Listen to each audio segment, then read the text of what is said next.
Alright, here we are again, back at the M1028 CUCV. In the last video, I just finished all the brake hardware. We got the seals, we got nice clean bearings, we got all new brakes in there. We're good to go. You can see that right down to the drums painted. These things are pretty much minted out at this point. Oh, geez. So now, it's time to bleed the brakes in this thing. And like I told you in the end of the last video, it's pretty much a straightforward job. But there's one thing that can mess you up on these. Let me show you. See that right there? The old brake light is on. Now, when I first finished this job, that light was not on, but I had to move the truck, I had to turn it around. And as soon as you step on that pedal, that brake light comes on. You done triggered something. Let me show you what I mean. Now, let's climb down underneath and take a look right underneath this radiator. Don't worry, you won't get dirty. Alright, here you can see my fan, and directly below it, this little huckleberry right here is the thing that makes this truck a little weird when it comes to bleeding. Now, some guys will call this a proportional valve, some guys call this a metering valve. They're both wrong, they're both right. This is actually called a combination valve because on this side you actually have a metering valve in here. And on this side you have a proportional valve. So this thing actually does three things. Alright, first let me explain what lines you're looking at. Here and here are the inputs to this coming out of your master cylinder. Here and here are the output lines to your front brakes. And here is the output to your rear brakes. This will, in the back, this will tee off and feed both brakes. Alright? So, on the metering side of this combination valve, what it does is if you hit your brakes, it basically gives the back brakes time to catch up to the front brakes. The front brakes are much closer to the master cylinder, closer to this valve. All right, it gives the back brakes time to catch up, basically. All right. Now, what the proportional valve does back here is basically adjust the amount of pressure that's coming back here. As you all know, when you hit the brakes on a car, your front end goes down, your shocks load up on the front end, and that back end lightens up. Excuse the dirty nails, I've been working out here. So what this valve is going to do is essentially adjust that so that you don't end up locking your brakes up in the back as the weight comes off the back end. Alright, so there's your metering valve, there's your proportional valve, but the third thing this thing does is monitored right here, and this is what's triggering my brake light. Alright, you got 12 volt switch power going into the light, coming out of the light, you got this. It's a positive cable, and it's just sitting there waiting for a ground. Now, in here, there's a little pin sticking down out of this little sensor right here. It's a little pin. Alright, and then on either side of that pin sits a U. It's a little U-shaped thing. And this is what happens. I had no back brakes because I had swapped out my wheel cylinders. So when I hit that brake pedal, all the pressure was in the front wheels only, and this little safety feature in here said, oh, you've lost your back brakes. And it basically flipped that U switch this way, which plugs up this side with like a little plunger, and shut your back brakes off. And that's a safety feature. It works this way too. If I lost my front brakes, as soon as pressure hits the back brakes, it's going to go, hey, there's no pressure on this side, and it's going to click. It's going to move that U over like this. It's going to push a plunger, and it's going to shut your front brakes off so you can still stop with the back brakes. My problem is as soon as I hit the brakes and I had pressure in the front and none in the back, that went this way, and it blocks this off. So if your light's on, you're not going to be able to bleed your brakes. So what you got to do is reset this combination valve. Now there's a few different ways to do that. The first way is the easy way, but it's you may or may not have success, and that is to try to get as much fluid down here as you can into your back brakes from your master cylinder. Then over here off of one of your front wheels, you're going to pop one of your bleeder valves and hit your pedal and hope that it goes, hey, you got pressure here and none here, and it's going to reset that. I'm going to try that first. If that doesn't work, what you got to do is pop this little electrode off of here. Under here is basically it's plastic bolt. nut, whatever. You're going to unscrew that and pull it out. And you can possibly get in there with a little thin nail or a pick or something and flick that little U back into the center. All right, so the way that works is as soon as that U moves over, it's touching that little point that's coming down and it's grounding it out, and your light's going to come on. All right, now the third way, which sucks a little, is you pop this off, take your rear brake line off, then you're going to try to pop this whole unit here off. Unscrew it, it comes out, there's your proportional valve, and you can actually grab a hold of that plunger and push it back in and reset this back to center. So I'm going to try first to just pressurize this switch back over there. If that doesn't work, I'm going to attempt this next. The only problem is you have very little room here to get a pick in there, and I don't want to pop this whole valve off. I know it's only 2 bolts, but it's a pain in the butt to take all these off. If that doesn't work, I'm going to go to this route. All right, so let's go back up top and we'll try pressurizing it first. All right, we're going to pop that open, and looking inside, you can see my back brakes. That pretty much I drained them dry. You can also see my brake fluid is very dirty. I got to clean this whole master cylinder up, keep the leaks down. So we'll take care of all of that while we're here. First, let me fill this up right here. That's my back brakes, and let's go ahead and see if we can't get some kind of pressure and force that switch back the other way. I'm using .3 right now. I like to use .5 in my CUCVs, but this one came with .3, and the only reason I know that is because he actually left the empty containers in the truck. I prefer .5. So when this is all done, after I get this bled, I'm actually going to flush this entire system out and switch it over to .5. It's okay to go from .3 to .5. Sometimes going backwards from .5 back to .3 can cause you some problems, but I don't mind going the other way. We'll do that another time. For now, I just want to get these brakes working again. All right, I'm not so much worried about filling up the front right now, and let's see if we can't get that back end to pressurize. All right, my brand new wheel cylinders came with some little caps to go over the bleeder screws. Save those. All right, a lot of guys don't. You got open bleeder screws. You don't want to do that. Keep these. All right, got my little vacuum bleeder here on the back wheel. And I'm essentially just going to take that little tip right there, put it right on top of my bleeder. All right, you can see I got my wrench ready to go. I got my little vacuum pump hooked up. Cup sitting right here.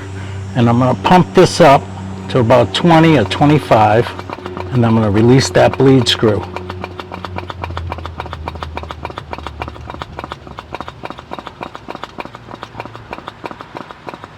Good enough, 20, and release. All right, it's not a ton, but you can see I got a little bit of juice out of that, and that was an empty wheel cylinder. So if there's a little, that's a good sign.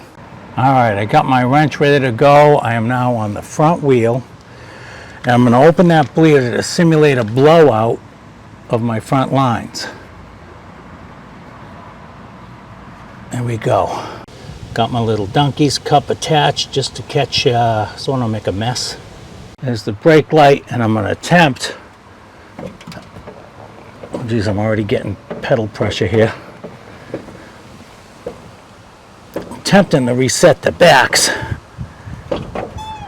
All right, even though that light's still on, what you're seeing is that I was able to get fluid down into those back brakes.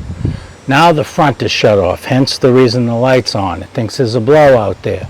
I'm going to attempt to do a regular bleed now and see if we can't get that combination valve to reset itself.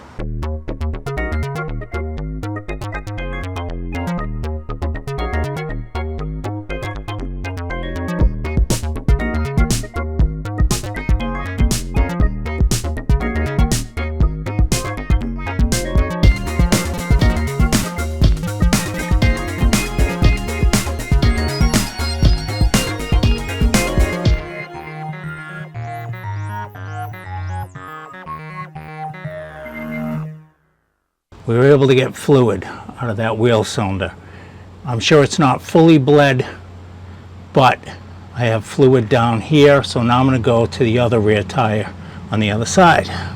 As you can see from the fluid dripping down here now because my thing just popped off again. I'm getting fluid out of this wheel cylinder too. So the juice is back here. So what I'm going to do now is go ahead and finish this up with a good old-fashioned gravity bleed. If you haven't seen gravity bleed before, the concept's pretty simple. You're just going to put your hose right there on your bleeder, and you're going to run it into a cup and make sure the bottom of the hose is inside some fluid. This is the fluid I've collected already between the two back cylinders. Now we're going to open that bleeder valve up, and then we're going to go up front and make sure that we don't have a tight seal on the master cylinder. You want to loosen that up. Alright, you can already see the fluid going down in there. What's going to happen is it's going to push that air out, and eventually you're going to see some bubbles coming out of this cup. When that happens, I'll show it to you. Alright, look here. See what we got going? Now that's going to go for quite a while, not as long because I did a pre-bleed, I like to call it, with the gravity bleeder. Look at that filth coming through there.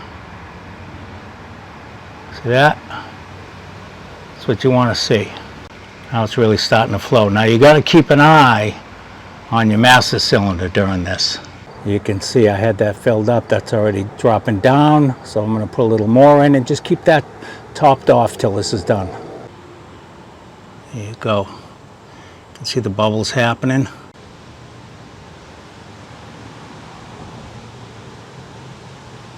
See that? It's a lot of air in there.